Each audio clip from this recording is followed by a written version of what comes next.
Welcome to Shamba Shape Up Uganda. We are traveling all over Uganda to find hardworking farmers. We want to celebrate them while giving them the knowledge they need to make their farms more productive and adapt to climate change. We want to support them to get better yields and increase their income. We will see how farmers can benefit from our experts' advice and turn their farms around into a profitable business, while learning from each other in so many ways. Join us on these journeys and share in the farmers' experience on the Shamba Shape Up Uganda!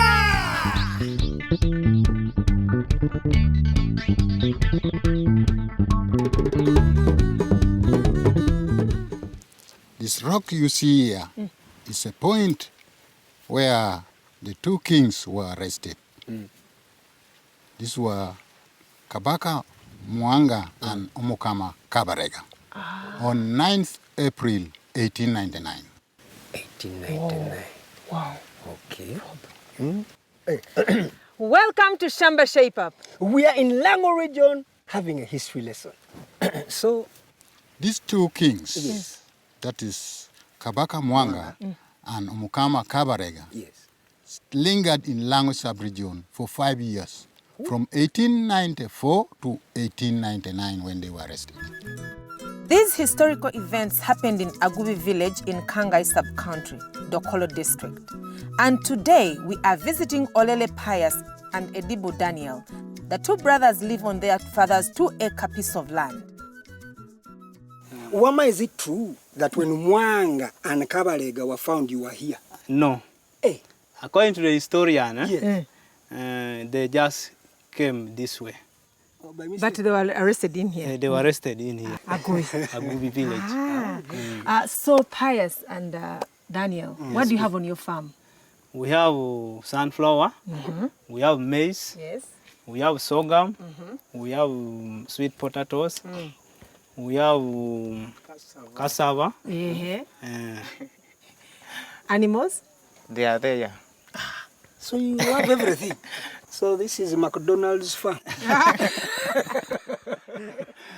What challenges are you facing in the farm? Drought. Yeah, you know, if there is too much sunshine, it can affect our crops. And in too much rainfall, if you don't have a carpet, sometimes if you don't have a carpet, if you harvest the crops, rainfall can even damage your crop. True. Yeah. Gentlemen, yes, you don't have to worry. Yes, because us, as Shamba Shape Up, we don't come alone. Yes, please. We come with experts that are going to give you all the knowledge and help you need to do better. Yes, please. Yes. We appreciate that one. Thank you. Now, we want you to appreciate when we bring the experts. So we're going to go and bring them, then come back.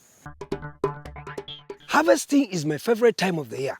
This is when you know if your hard work, financial investment, or the long time for waiting has finally paid off. The brothers have managed to get a good harvest of sunflower this year, but may lose some of it due to poor storage. To solve this problem, we're inviting Keti Owo Ewacho, an expert from MMP Agro, to teach us proper post-harvest handling. So, Madam Keti. Yes, please. When they say post-harvesting, what does that mean? It is the work you do from the time of removing from the garden and then bringing it home and then threshing it, drying, packing, and then taking to the store. The way you handle it is post-harvest handling. So, Madam Keti, Yes, please. as you can see, we are thrashing. Yes. But what do you observe with our sunflower so far? I see you're doing good work, but I've noticed the tarpaulin you're using is very dirty and very old. It is worn out. So I advise you to get a better one and a large one. According to how we do it, we are supposed to be having this sunflower. Each one has a hip on the side, and you leave the space where you're going to thresh the seeds from. So that the seeds are going into one place. In one place. So after we've done that, what else can we do? You leave it for 2 days to dry. So when it is dry, you clean. Get the winnower and you winnow it. So what is winnowing? Cleaning, Yes. using wind. As the wind blows, that force pushes the residue. rubbish, the residues, it separates it, because when it is dry, it becomes light, that the wind can blow it off and it separates from the seed. Good. So we're finished winnowing. Yes, when we finish, we get the bag, a clean bag, and then we pack it and you take to the store. Okay. Thank you very much, Katie.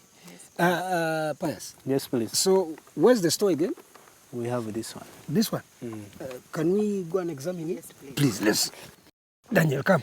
Okay. Come. So this is our store. We can enter. Yeah. Okay, let's enter.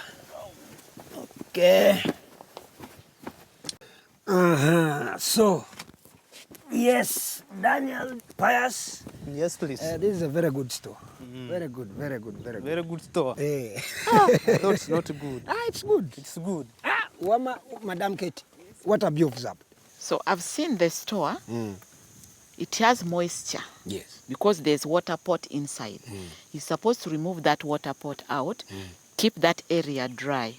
Then the bags, you should get a needle and a thread and stitches it. But what I've seen there, I've seen like more than 10 eggs on the seeds itself. Oh, yes. Yes, put eggs there. And the eggs can break and then contaminates The seed. the seeds. So that store must be for all the seeds only. Let the store be for produce. If you have different crops, maybe soya, sunflower, simsim, you can put one corner simsim, one corner soya, one corner sunflower. Not mixing this bag. You arrange them. And the roof is grass thatch, which is not safe. An enemy can come and set it ablaze. Actually, let me take you to a good store where I can explain and show you everything, the qualities of a good store. Can we move? Yes, that is better. Go. Because if you're telling me water doesn't have to be in the store, Okay. yet it is drinking water. Katie feels that the brothers need to improve their store. So she has brought us to an MMP Agro store to show us how it's done. Okay, good. You're welcome. So, this is the organic store. And as you can see all through, I have talked about the floor should be cemented. Yes. It should have iron sheet roof, as you can see. Good. The wall should be plastered. Okay. And there we have pallets down. And sunflower is placed on the pallets off the ground. Okay.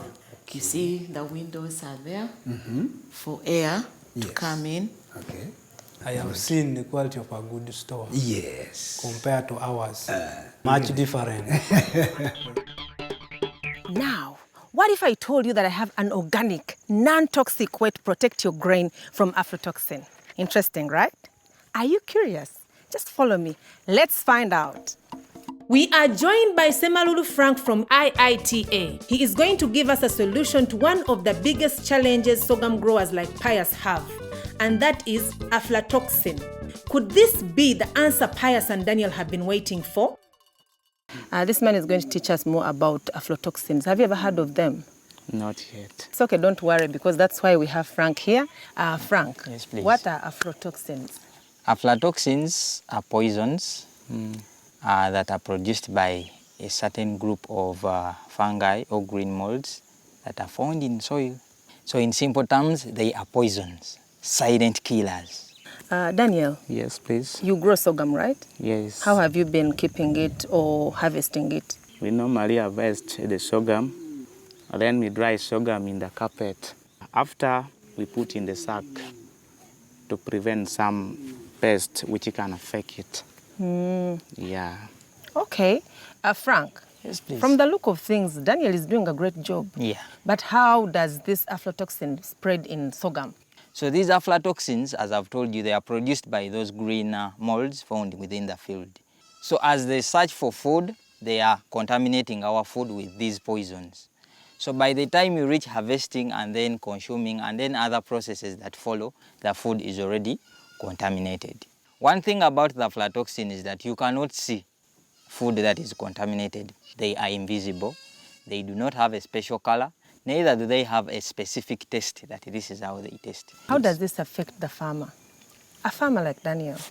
So if we have presence of aflatoxins in food or in feeds, that means it is not acceptable on the market. That means a farmer like Daniel cannot sell off his produce from the garden that has been contaminated with these aflatoxins. If you are not able to sell off your produce, that means there's no way you're going to get the profits. True. Yes. Daniel, Yes. the sorghum that you grow, is it for consumption or you sell some and eat some?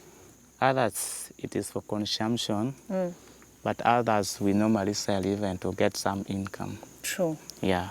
I've heard Daniel say that some sorghum is sold off, then the other is for consumption. Even these people that are consuming this affected food or the animals that consume the affected feeds or contaminated feeds, they are not safe because these aflatoxins are one of the leading causes of cancer of the liver if consumed in high doses. How can I prevent this aflatoxin to my crops? So we have a solution called AflaSafe. AflaSafe is here to solve the problem of aflatoxins in food when the crop is still right in the field. What is AflaSafe? Well, AflaSafe is a biocontrol. So when I say it is a biocontrol, it is something living, it's not a chemical. It is something organic that has been made from our local raw materials. How can we apply this to the garden? This AflaSafe can be applied in the garden by broadcasting. Is it applied in dosages or it's just, like you said, it's just? Yes, it is applied in dosages, and the dose is that in every acre we apply 4 kilograms. When are we supposed to apply this AflaSafe? Because for every medicine, there is a right stage you're supposed to use it. So AflaSafe is applied to the crop, whether maize, sorghum, peanuts, any crop, before it does the flowering. Why before flowering? Such that you give ample time to these agents to establish within the field and then spread all over. So by the time the crop starts to flower, you already have the soldiers awaiting to fight. Yes. Okay. What are the benefits of AflaSafe? Yeah, application of AflaSafe, first of all, you are sure that you are going to have clean produce. Okay. It is not toxic, so it is safe to the environment. Then it is able to offer multiple protection or multi-seasonal protection, in that if you planted maize this season, you will have even protection in the next season. Think of AflaSafe as another layer of protection for the plant. This AflaSafe UG01 contains beneficial atoxigenic, non-toxigenic fungi. For best results also, always follow good agronomical practices.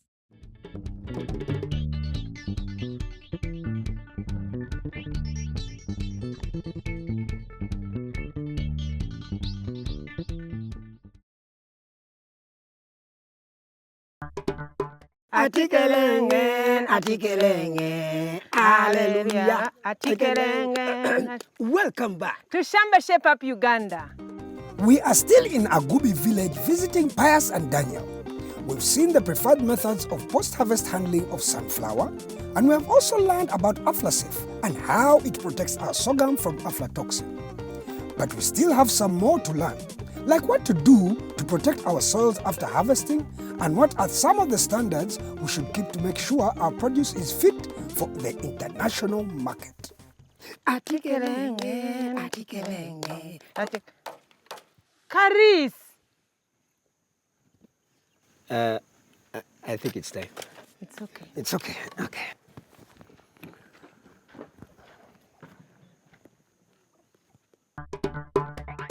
Well, we have harvested our produce and it is safely kept in the store. But does that mean there's nothing left to do? I don't think so. Just follow me to the Shamba. Animal manure and spoiled produce are often thrown away or burnt by farmers after harvesting. But is that a good practice? Omara Oscar, an expert from MMP Agro, thinks there are ways we can put them to good use, making our soils fertile while saving the environment. Ah, I gentlemen, need to. I can Yes, see you please. already met. Yeah. How are you? How are things? Oh, we're okay. Things are Yes. pushing on well. Daniel, Yes, how have you been handling your farm waste? my farm waste, where I handle, it is like if we harvest crops, we don't throw those waste. We normally apply those waste to the garden to make it fertile. How would you advise him to protect his soil after harvest? Oh, we have the cow dung. Those dungs, he has to keep on bringing them to the what? To the garden, and also scatter in the field. That is a good example of seeing soil as a bank of your farm. Every time you harvest, you withdraw from the soil. But if you keep track of your saving by always maintaining moisture and the health of your soil, you will always have a bumper harvest. Oscar, Yes. what are some of those examples of farm waste management? In agricultural farm, we have like 4 types of waste. First of all, we have crop residues and weeds. In crop residues, we have the stalks. Like these are the stalks for sunflower, as you can see. Another waste is also livestock manure. Another waste is also spoiled and discarded produce. Okay. We have the grains. Then we also have the fruits, the mangoes, and also we have vegetables. Then there's also another waste, agricultural plastics and pesticide containers. Some farmers, when they're after buying the animal drugs, like for dewormers, for any other kind of treatment they want to give to animals, after this, they throw it anyhow. So these are the things or the items that we need to know how to use them to benefit the what? The environment. Tell me exactly what are those best farm waste management practices? Daniel, I request you here to design an area, to gazette an area where you can collect them, the containers, and you pack them there. The area that you are going to design must be far away from the water source. Why? It is because the remains of chemicals in them may leak into water, creating the water to get contaminated. Another thing is also in your application of manure. The manure that you are making should be free from pesticide remains, so that it cannot what? So that it can be friendly to the environment. Okay. Daniel, from what Oscar has explained, do you have any questions? If I collect those rubbish and then I burn, what problems it brings for me? When you like burn the litters, the plastic in the field, just know that plastics does not decompose. They don't decompose. So you'll just be making a cake, you'll be bringing a cake of plastics, of which this will prevent the what? The infiltration of water. When it rains, water will not go deep into the soil. Because of these cakes. Because of the cakes. Let's take a deep dive down to the details. There are so many ways organic waste can benefit the farmer. For example, farm waste, manure, and the kitchen waste can be spread over the field to improve soil structure and fertility. Maize stalks and straw can be used as mulch to cover the surface around plants to regulate soil temperature and control moisture loss. Maize stalks and some leguminous weeds can be used as animal feed. Weeds can also be tilled in the ground as green manure. These will fix nitrogen and organic matter in the soil. The best way to dispose of plastic, pesticide, and herbicide bottles is by putting holes in them. This is because fire can produce toxic fumes, and by putting holes in, it prevents illegal traders from using them to sell fake drugs. You're very sure? Sure. Pius and Daniel are organic farmers who don't use chemicals on their soyabean and sunflower plantation. But are they telling the truth? Let's find out. Come. With the growing demand of organic products, companies like MMP Agro are working with the farmers to improve the quality of their produce.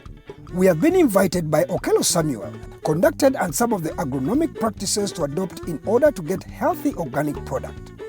First thing is to put a coat on arriving at the lab.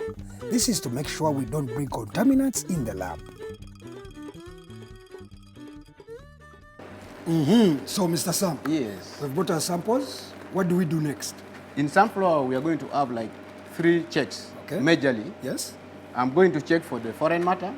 Then I check for the field. I check for the odor. Then, at a later stage, we shall check for the moisture. When you say foreign matter, what is foreign matter? Because I heard the word non-allowed items or goods. What is that? The non-allowed substance Yes. can be the field, because this one we cannot buy. This one, our target is to extract oil from the seed. Okay. So this one is without oil, which is non-allowed. Okay. So we can go right ahead and carry with our test. Okay, please. We shall sieve the sample. Sieve, okay. Sieve the sample. Now, Hey. these are the non-allowed. Pius. So these are the Non-allowed. So Pius and his brother Daniel are organic farmers. Is there a way you can check for chemicals in the Yes. samples that they bring? There's a way we do. But these are the major checks we do here. Okay. That one we extend to the Another laboratory? yes, external lab. And we are doing it quarterly. Quarterly? Yeah. Every quarter? Yeah. We pick the sample from the farmers. Yes. We take for the checks. Then we confirm before you bring in your raw material. Your raw material. Now, we have checked for the foreign matter, the non-allowed. We are going to check the odor. This sunflower has its character. The smell should be sunflower smell. Oh, so they should. So this one, we use our national sense, which is the nose. The one that we have. The 5 sense we have. We just... And how does sunflower smell?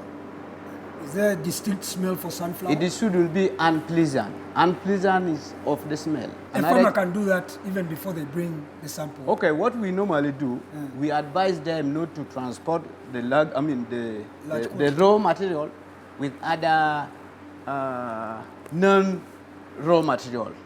Like you cannot come with a raw material, which is sunflower, Yes. and at the same time you are carrying goats. That one, it bring out the unpleasant smell which I talk about. So, we can as well check moisture content. Moisture content is, in simple terms. Moisture content in simple terms is the amount of water your seed is still holding. In measuring moisture content, we follow these simple steps. First, we begin by weighing the petri dish and record its weight. Second, we put the sample in the petri dish and record the second weight. After weighing the second time, we put the seeds in the oven, heated up to 105 degrees for 1 hour. After that, place it in a decanter for 15 minutes. So, it's been 15 minutes. We have our sunflower seed ready. Let's get the results. Are you ready? Let's go. Now we can take the sample.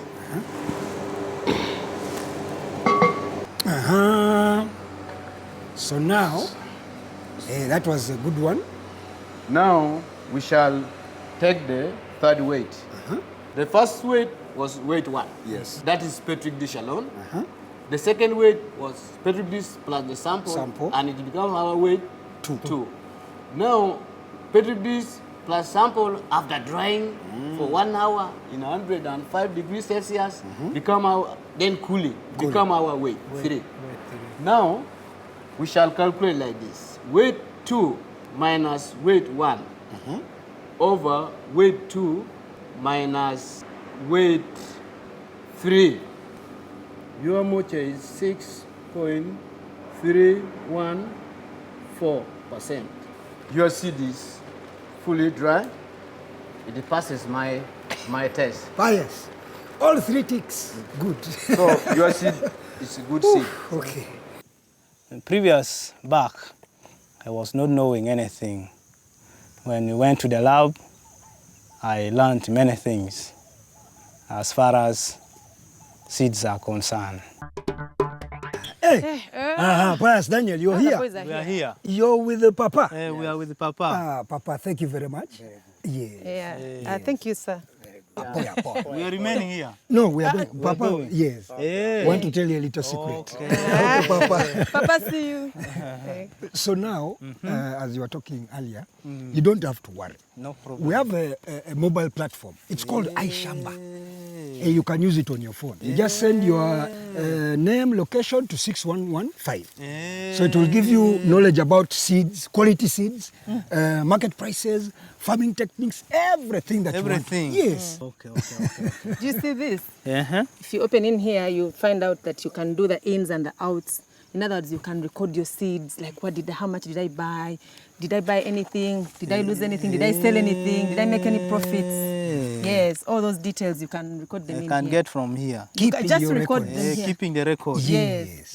I'm seeing farm record book. Yes. Yes. You take time and record everything. That's good. Yes. I do appreciate this one. Yes. And as for you at home, Catch us on the next episode of Shamba Shape Up Uganda! Okay, bye-bye. Bye-bye.